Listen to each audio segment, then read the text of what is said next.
স্বার্থপর মানুষের 4টি লক্ষণ।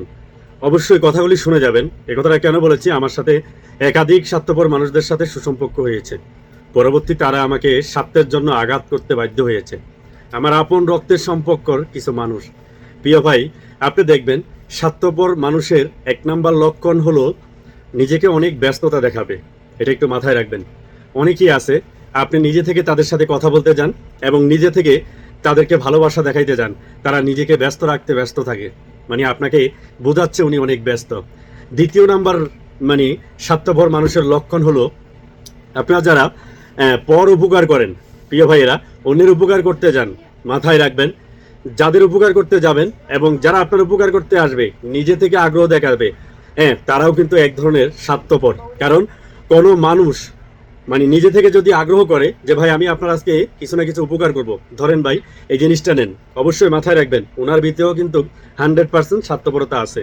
হ্যাঁ, এটা একটু মাথায় রাখবেন। তৃতীয় নাম্বার, স্বার্থপর মানুষ আপনারা অনেকেই চিনতে পারেন না। কিভাবে চিনবেন? ধরেন আপনার যেই কোনো কাজে যদি আপনি কাউকে খোঁজেন অথবা কারো কাছ থেকে যদি সহযোগিতা চান, ওই ব্যক্তিরা যদি আপনাকে সহযোগিতা করতে যদি মানে অতি সহজে রাজি হয়ে যায় যে আমি আপনার সহযোগিতা করার জন্য 100% রাজি, যদি মনে করেন এই ধরনের লোকগুলি আপনার উপকার করতে আসবে, তাহলে ভুল ধারণা ভাই, এরা কিন্তু স্বার্থপর হয়, যার প্রমাণ আমি নিজে ভাই। এটা মাথায় রাখবেন।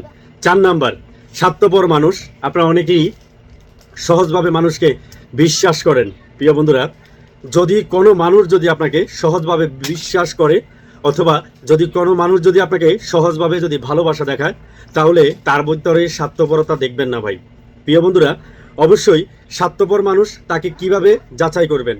ধরেন আপনার পরিবারের, আপনার আত্মীয় স্বজন, আপনার ভাই বোন, আপনার বন্ধু বান্ধব যারাই আপনার কাছে আসুক, দেখবেন ভাই অতি মধুর কণ্ঠ দিয়ে আপনাকে নরম করার চেষ্টা করবে এবং আপনার থেকে কিছু টাকা ধার নেওয়ার চেষ্টা করবে অথবা আপনার থেকে কোনো একটা সুবিধা নেওয়ার চেষ্টা করবে।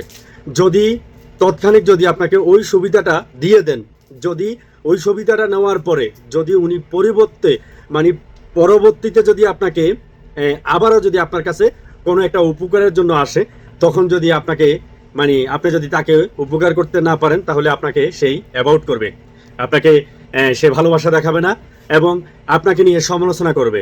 তাই অতএব আমি আপনাকে বুঝাইতে চাচ্ছি এই 4টা জিনিস থেকে একটু দূরে থাকবেন ভাই। কারণ আমি এই 4টা জিনিসের ভিতরে আমি পড়েছি ভাই, তাই আমি আমার অভিজ্ঞতা থেকে আমি আপনাকে মেসেজটা জানিয়ে দিয়েছি। অবশ্যই আপনিও কিন্তু অন্যকে একটু জানাই দিবেন, কারণ এই 4টা লক্ষণ দেখলেই মনে করবেন যে তাদের ভিতরে স্বার্থপরতা লুকিয়ে আছে ভাই। অতি সহজে কোনো মানুষকে বিশ্বাস করবেন না, তাহলে নিজে কষ্ট পাবেন। ধন্যবাদ, ভালো থাকবেন। আজকের মতন আমার ভিডিওটা এখানেই শেষ করলাম। আসসালামু আলাইকুম।